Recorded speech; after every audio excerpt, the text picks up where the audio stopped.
നമസ്കാരം. Vishu is not just a new beginning. It's a chance to cleanse your heart. ഇന്ന് വിഷുവാണ്. വിഷു ഒരു പുതിയ തുടക്കം മാത്രമല്ല, നമ്മുടെ ഹൃദയത്തെ ശുദ്ധീകരിക്കാനുള്ള ഒരു വലിയ അവസരം കൂടാണ്. പക്ഷേ നാം അത് മനസ്സിലാക്കാറില്ല. നമ്മൾ വിഷുക്കണി കാണാറുണ്ട്, ആരാധനാലയങ്ങളിൽ പോയി പ്രാർത്ഥിക്കാറുണ്ട്, കൈനീട്ടം വാങ്ങാറുണ്ട്, കൊടുക്കാറുണ്ട്, പുതിയ ഡ്രസ്സുകൾ വാങ്ങാറുണ്ട്. പക്ഷെ നമ്മുടെ മനസ്സ് ശുദ്ധമാണോ?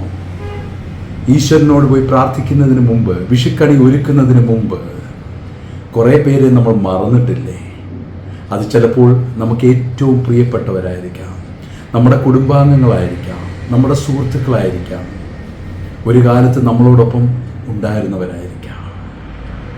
നമുക്ക് ചെറിയ ചെറിയ മിസ്അണ്ടർസ്റ്റാൻഡിങ് അല്ലെങ്കിൽ തെറ്റിദ്ധാരണകൾ അല്ലെങ്കിൽ എന്തെങ്കിലും പ്രശ്നങ്ങൾ, അത് കാരണം ഒരു കാലത്ത് നമ്മളോടൊപ്പം ഉണ്ടായിരുന്ന, നമ്മളെ ഏറ്റവും സ്നേഹിച്ച, നമ്മളെ ഏറ്റവും വിശ്വസിച്ച, നമ്മുടെ ഏത് പ്രശ്നത്തിലും പ്രയാസത്തിലും കൂടെ നിന്നിട്ടുണ്ട് കുറേ ആളുകളുണ്ട്. ഇപ്പോൾ നമ്മൾ അവരോട് മിണ്ടുന്നില്ല, പിണങ്ങിയിരിക്കുകയാണ്. ഈ വിഷുവിനൊരു പുതിയ തുടക്കമായിക്കൂടെ? നിങ്ങളുടെ മനസ്സിനെ ശുദ്ധീകരിക്കുമ്പോഴല്ലേ യഥാർത്ഥത്തിലുള്ള ഒരു പുതിയ വർഷം തുടങ്ങുന്നത്.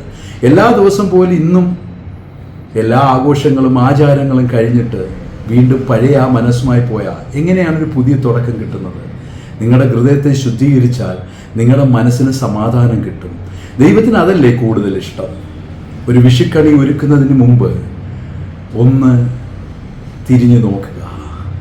നിങ്ങളുടെ കൂടെ ഉണ്ടായിരുന്ന കുറേ ആളുകൾ, അത് ചിലപ്പോൾ നമ്മുടെ മാതാപിതാക്കളായിരിക്കാം, സഹോദരങ്ങളായിരിക്കാം, സുഹൃത്തുക്കളായിരിക്കാം, അല്ലെങ്കിൽ അതുപോലെ അടുപ്പമുള്ള ആരെങ്കിലും ആയിരിക്കാം. അവർ നിങ്ങളുടെ എല്ലാ കാര്യത്തിലും ഉണ്ടായിരുന്നു, നിങ്ങളോടൊപ്പം ഉണ്ടായിരുന്നു.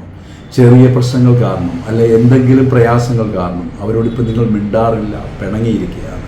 ആ പിണക്കമൊന്ന് മാറ്റല്ലോ, അവരെ ഒന്ന് വിളിക്കല്ലോ, അവർക്കൊരു താങ്ക്സ് പറയല്ലോ, അല്ലെ അവരോടൊരു സോറി പറയല്ലോ, ഒരു മെസ്സേജ് ഇടല്ലോ. ഇന്ന് വിഷുവാണ്. ആ വിഷുവിന് അവരെ ഒന്ന് വിളിക്കുമ്പോൾ ചിലപ്പോൾ നിങ്ങൾക്ക് തിരിച്ചു കിട്ടുന്നത് നിങ്ങളുടെ ജീവിതമായിരിക്കും. നിങ്ങളുടെ ജീവിതത്തിൽ ഒത്തിരി സന്തോഷം കിട്ടുന്ന ഒരു ദിവസമായിരിക്കും. അതൊരു പുതിയ നല്ല തുടക്കമായിരിക്കും, ഒരു പുതിയ വർഷത്തിൻ്റെ തുടക്കമായിരിക്കാം. കാരണം ഇന്നത്തെ ഈ ദിവസം നിങ്ങളുടെ ഹൃദയത്തെ ശുദ്ധീകരിച്ചാൽ നിങ്ങളുടെ മനസ്സ് ശാന്തമാവും. നിങ്ങൾക്ക് ദൈവം ഒത്തിരി നന്മകൾ തരും. അങ്ങനെ വിഷു ആഘോഷിക്കുന്നത് ഒരു പുറമോടിക്കല്ല, പുറം ലോകത്തെ കാണിക്കാനല്ല, ആചാരങ്ങൾക്ക് വേണ്ടി മാത്രമല്ല, നിങ്ങളുടെ മനസ്സിൽ സന്തോഷവും സമാധാനവും നിറയ്ക്കാനാണ്. നിങ്ങളുടെ ഉള്ളിലാണ് വിഷു പുലരേണ്ടത്. ഇന്ന് വിഷുക്കണി പുലരേണ്ടത് നിങ്ങളുടെ മനസ്സിലാണ്. തീർച്ചയായും നിങ്ങൾക്കെല്ലാവർക്കും നല്ലൊരു വിഷുദിനം ആശംസകൾ ഞാൻ നേരുന്നു. ഞാൻ ഡോക്ടർ ഡഗ്ലസ്. Thank you.